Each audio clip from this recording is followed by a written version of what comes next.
Brain development is much more than a story about biology. From the earliest years, relationships with others play a key role in shaping how our brain grows and develops. At Health Clips Daily, I want to highlight that early relationships where there is abuse and neglect have a long-term impact on children. A brain that has adapted to survive in a threatening or unpredictable world may not work so well in an ordinary environment. This can create what is called latent vulnerability, where early abusive or neglectful experiences with caregivers put children at greater risk of experiencing mental health problems later on. For these children, compared to their peers, common experiences like moving to a new school can feel more daunting and stressful. New faces can appear threatening, while positive social cues can be missed. It can be harder to negotiate new social situations and learn to trust new people. Even fun experiences like joining a new sports team can be challenging. Too much focus on potential threat cues might cause children to miss out on positive social cues such as a playful nudge, or worse, cause overreactions which can lead to conflict and sometimes violence. These reactions can increase the likelihood of generating new stressful events. It's harder to handle everyday challenges when you feel unconfident and anxious inside, and it becomes more difficult to build and maintain relationships over time. This social thinning can lead to children losing friends and the support of adults, causing them to miss out on vital opportunities to grow and develop.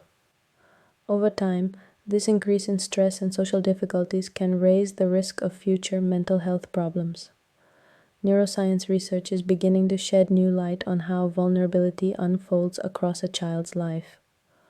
All children need consistent care and stimulation from adults who value them and show them attention and love.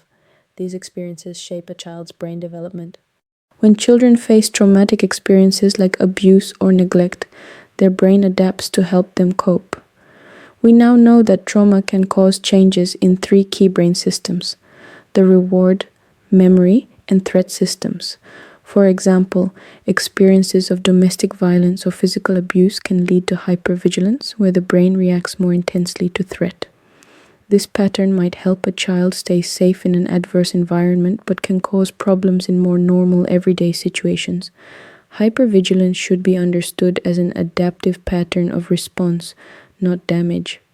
Abuse and neglect can also mean a child's basic needs for care and attention are unmet. This can shape the brain's reward system, the part that helps us learn about positives in our environment and motivates our behaviors. Over time, the brain's reward system can learn to respond differently to social cues. Neuroscience studies indicate that trauma also affects the autobiographical memory system, that is, our memory of everyday past experiences. After trauma, negative memories become more prominent, making them more salient than positive ones. Additionally, everyday memories can become less detailed, impacting our ability to draw on past experiences for social situations. This is problematic because we need those memories to help us cope and thrive. Neuroscience research is illustrating how childhood trauma creates latent vulnerability, hidden risks for mental health issues like anxiety and depression later in life. This vulnerability isn't just in the child. It arises through their relationships, emphasizing that healthy, supportive relationships are vital. Helping children who have experienced trauma still requires establishing boundaries and consequences, yet it also calls for us to step back, reflect, and see challenging behaviors in a new light. Many children may be doing their best to survive, with brain adaptations from past experiences. We know the child's brain can continue to adapt and heal, but this requires our help. Building and maintaining trusting relationships, managing everyday stresses, and preventing new ones is key. We need to encourage children to try again, believe that things can be different, and show patience, because recovery takes time. Music, science is helping us reframe how we understand childhood trauma. Seeing children's behaviors as responses rather than damage allows us to approach them with greater empathy. When we respond differently, we can better support their resilience and recovery. There's much more to learn, but by working together, we can develop more effective, trauma-informed approaches that promote healing.